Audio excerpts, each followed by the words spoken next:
Bonjour à toutes et à tous et bienvenue dans cette nouvelle vidéo consacrée encore une fois à l'univers des nouvelles technologies et aujourd'hui plus particulièrement à un test de matériel, un de plus, un sac à dos avec capteur solaire pour recharger son téléphone ou tout autre appareil de son choix.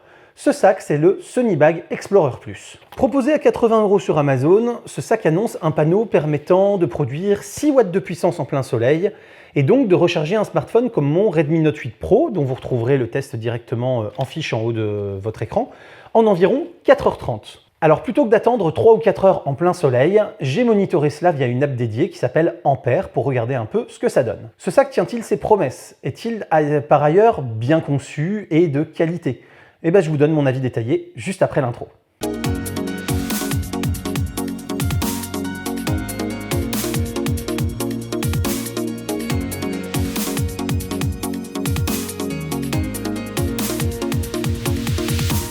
Avant de revenir à notre sac qui est le sujet d'aujourd'hui, sachez que j'ai lancé ma chaîne Twitch, alors n'hésitez pas à vous y abonner pour me voir jouer, mais aussi pour pouvoir interagir en direct avec moi, c'est quelque chose que j'apprécie particulièrement. Revenons à notre sac et commençons par faire le tour de l'extérieur. De prime abord, il semble plutôt bien construit, avec un tissu épais, anti-déchirement et perlant, ainsi que des fermetures éclairs montées à l'envers pour une étanchéité renforcée. Autre bon point, le panneau solaire est amovible. C'est idéal en cas de pause pour ne pas laisser le reste du sac au soleil. C'est aussi idéal pour un usage quotidien, pour l'utiliser comme sac de tous les jours dans les transports en commun par exemple. De plus, les clips peuvent se ranger dans des mini-poches dédiées pour éviter les risques d'accrochage, et ça c'est toujours bien. Le dessous du sac est renforcé par un revêtement imperméable très épais. Le dos et les bretelles sont bien rembourrés, ce qui offre un confort même une fois le sac chargé, qui est plutôt très bon. Une fois qu'on découvre l'intérieur, on se rend compte que la poche principale est elle aussi plutôt bien pensée, avec ces deux petites poches cousues sur le dos permettant de ranger un ordinateur portable et une tablette par exemple,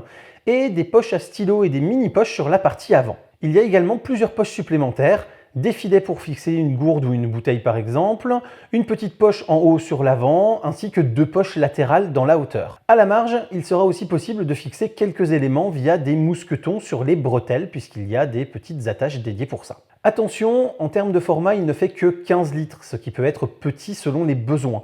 Son grand frère est une alternative qui peut donc être à envisager, puisque le grand frère fait 20 litres. Voilà pour la description globale et c'est plutôt pas mal, la qualité de fabrication semblant vraiment bonne. Passons maintenant à ce qui fâche, à savoir la partie panneau solaire. Car disons-le tout de suite, la puissance du panneau n'est pas du tout au niveau annoncé. En gros, en plein soleil, j'ai atteint 0,5 A au lieu des 1 A constant indiqués sur le graphique de conformité et 4 volts crête au lieu des 6 qui étaient également annoncés sur ce même graphique. Si je me souviens de mes cours de physique de collège, en courant continu, on peut calculer la puissance par la multiplication de l'intensité en ampères et de la tension en volts.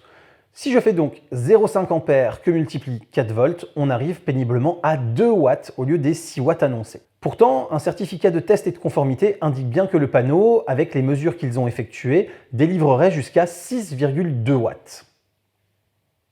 Soyons clairs, c'est une valeur que je n'ai jamais réussi à atteindre, même avec un magnifique ciel bleu au soleil de midi. Alors, une telle puissance va charger le téléphone, il n'y a pas de souci sur le sujet.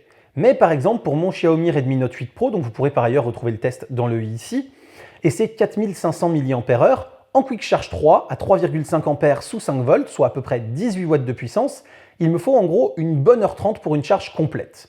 Il faudra donc 12 heures à ce panneau en plein ensoleillement pour réaliser une charge équivalente, ce qui est quand même extrêmement long.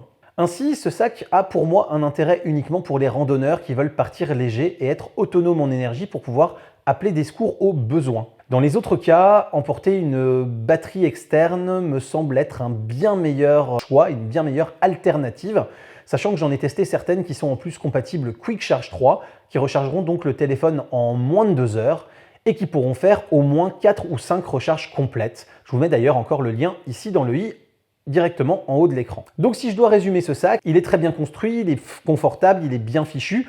Le panneau solaire, c'est quand même un plus si vous avez besoin effectivement d'avoir un regain d'énergie pour pouvoir utiliser votre smartphone toute la journée plus facilement. Mais la puissance de ce panneau est quand même beaucoup trop limitée à mon sens pour les usages des smartphones d'aujourd'hui. J'espère en tout cas que cette vidéo vous a plu. N'hésitez pas à penser au clap, le commentaire, le like, l'abonnement et le partage. À me soutenir sur Tipeee et sur Utip financièrement si vous en avez la capacité. Quant à moi, je vous dis à très bientôt pour plein de prochaines vidéos, photos, techno, informatique et jeux vidéo qui font le contenu de la chaîne au quotidien. D'ici là, continuez de rester curieux et de regarder des vidéos sur YouTube. Salut à tous, bye bye.